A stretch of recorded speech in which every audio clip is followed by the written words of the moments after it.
Ayan. Okay. Hello, good morning everyone. I'm Ron, I'm Charlon. and today tatry namin mag-vlog.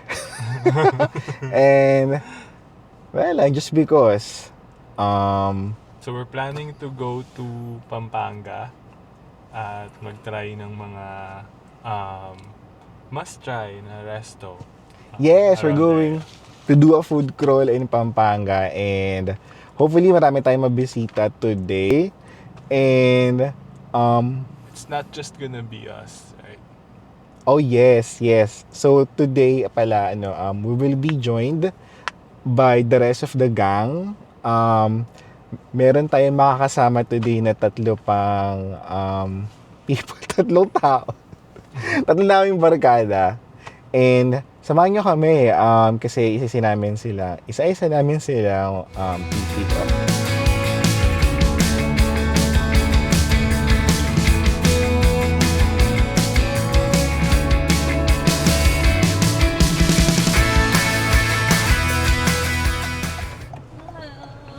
Ay, that's it naman ang outfit.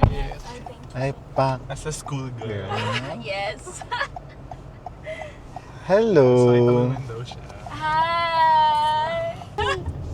Ayan, so na-pick up na namin yung isa naming friend, si Rudy V. Hi. Who is our kapitbahay. Yes. And now we're on to Savannah Park para i-meet yung rest of the barkada.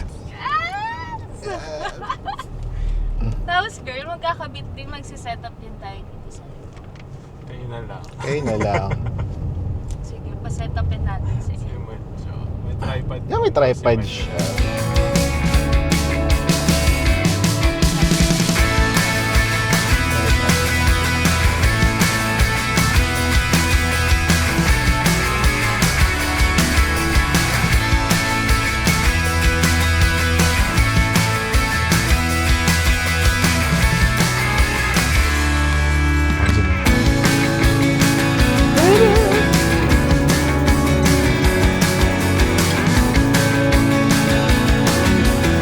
Hindi sila kita.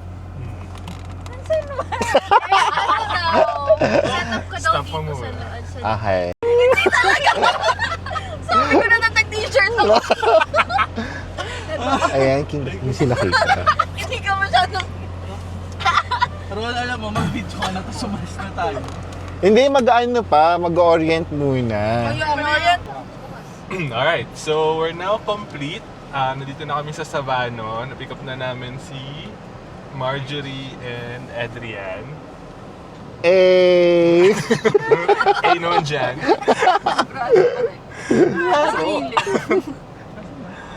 Ayan.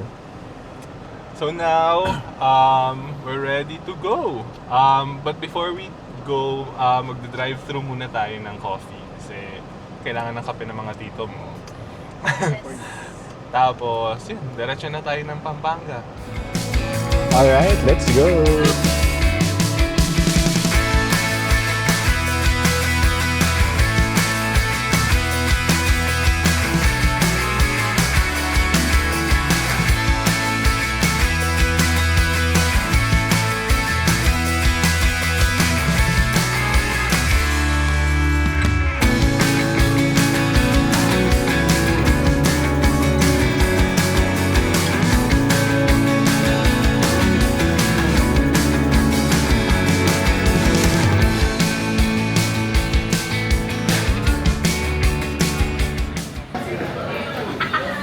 Dito na kami sa Indusi.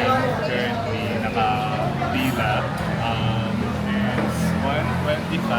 So, makakatatapos lang ng lunch time. Pero may pila pa rin. Doon daw.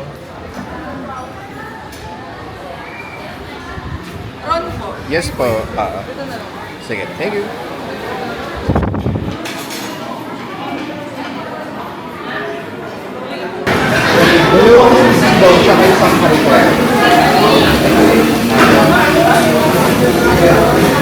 Apat lang daw.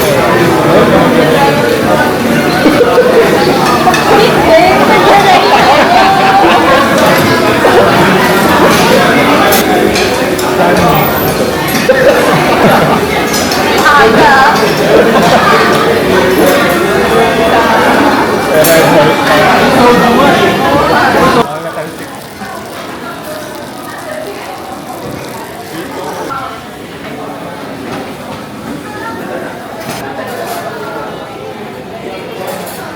naman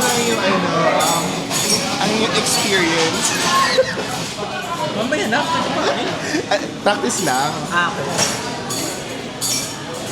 Saan? Experience saan? Natalsikan siya. Nagulat ako sa talsik. Hindi kasi nabiyang tatalsik. 1, 2... Isang mali. Ay! Ang halay ni girl. Hindi, kasi ang obvious ng mga ano, yung mga nasa ihaw, yung lasang Hindi pwede maging, lasang mangga. Oh.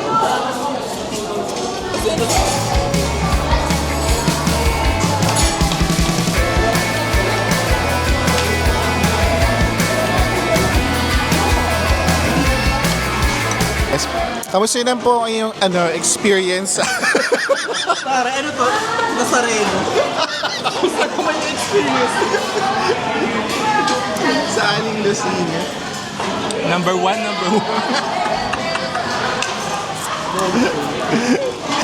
Masarap. Very simple. Walang eme yung lasa ng pagkain. Malalasahan mo talaga yung natural ingredients. Wow. Ito si girl. Girl, ano? Total magaling ko, di ba? Grabe ka naman. Ano masasabi mo? Dapat hindi mo masabi lasang na. Nakakasya. Sarap yung sisig. As in, worth the wait. Parang jowa lang. Ano ba? Alam ko yan mo, di ba? Wait lang. Yung pagpunta lang medyo hindi lang ganun ka-organized, pero nung natikman ko naman yung food, for me, worth it naman. Saka madami lang sigurong tao during the time ng visit doon. Pero the food is good. So ano nga, dahil since Kapampangan ng roots ko, wow. Yung maaalala mo is parang kumain kayo dito ng family mo on a Sunday after church. Parang gano'n yung dating dito. Parang salo-salo family. Very familiar yung taste and yung feel nung restaurant and nung food. So you experience very authentic Kapampangan. So I would recommend to Manila folks or friends na i-try talaga ang Aling Lusing.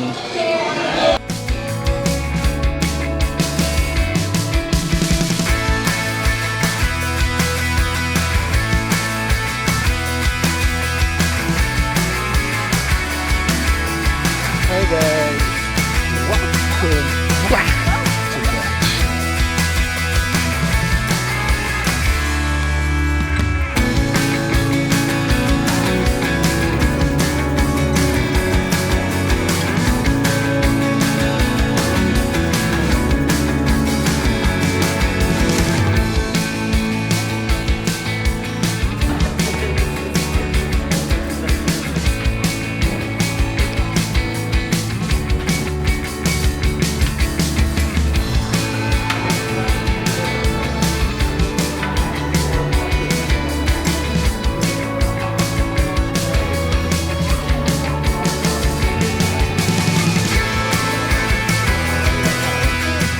And so finally, we've made it to the second stop, which is Porch.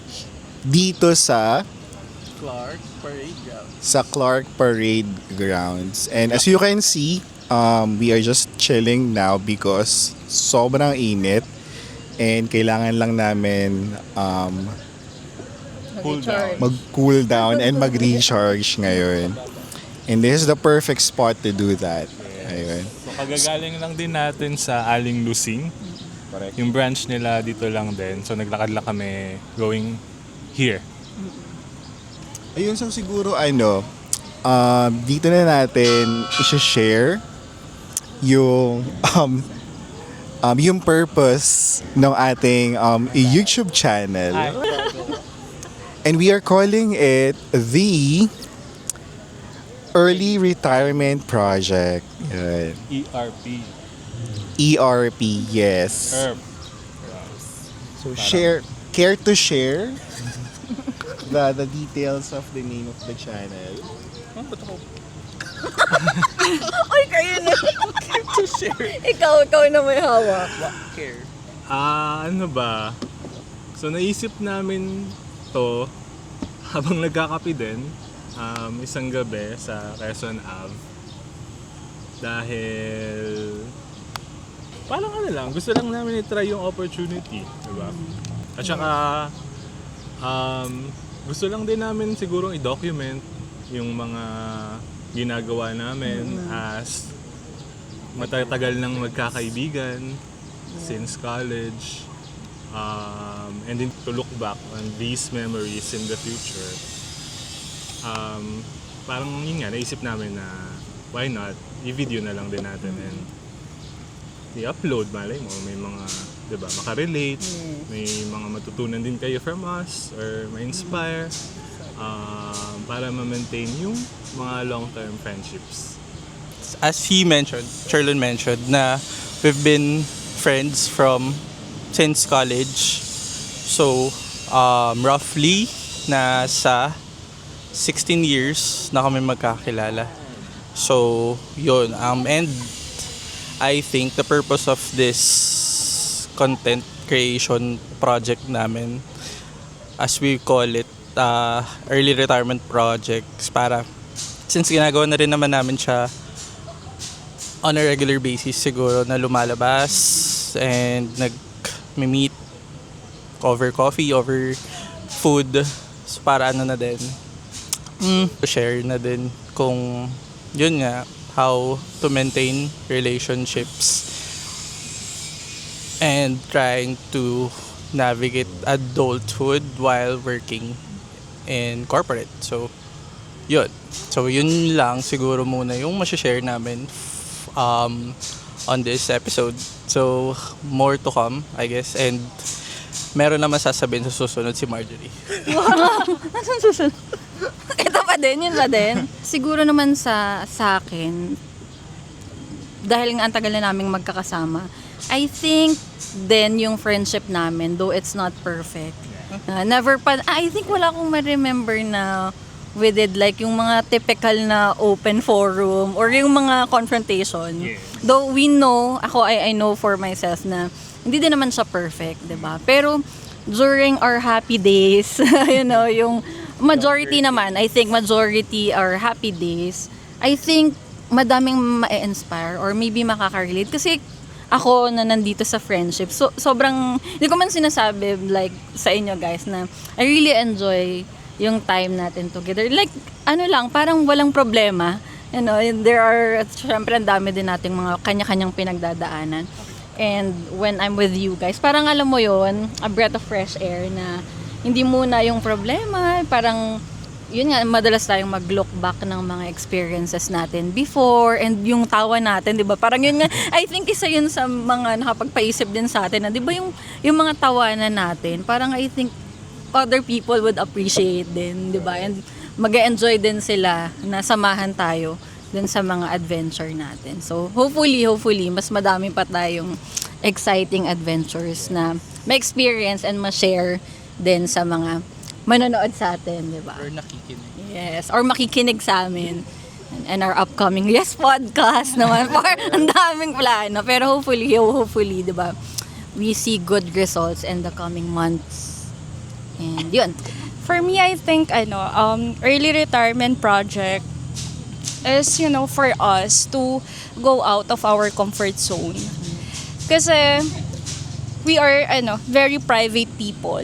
And I know na lahat naman doon makaka-relate. So, this is something na gagawin namin because we just want to try something new. aside from our 8 to 5 jobs. And hopefully, we will grow more as well. So, apparently, our videos will be awkward. Very, very awkward. First few, masasanay din. No? Yes, but please join us as we navigate life, our everyday life as a trentahen, going into maturity, planning life, going through problems, and join us in our journey with our friendships. Ayun. Kaya naman pala. Ayan naman pala eh. Pwede. So, anong mga pwede nilang i-expect from our channel? Ba parang ang plano natin, aside from, sharing experiences, the format will probably be similar, wherein we would go to some place, try food, cafe, and then, just talk. But there would also be episodes siguro na magta-try kami ng bagong activity. Yeah. Hopefully, makapag-travel ulit together. Nakakapag-travel naman kami, pero minsan Hindi kompleto. hindi kumpleto. Yes. So sana Things happen. in next travel natin, kumpleto They can naman watch din, out. ma-document Oo. natin. Yes. Diba? Sa schedule and itinerary of Shinhan. Yes. What else? Siguro din, di ba, they could expect na yung mga relevant na na-experience ng mga trentahin, maybe we can talk about our own takes or how we navigate yung mga issues or yung mga common problems na similar to our age, yung mga na-experience natin. Para, di ba, might as well we can share kung paano natin nalampasan or paano natin ginagawa at the moment. Maybe they can learn one or two things from that.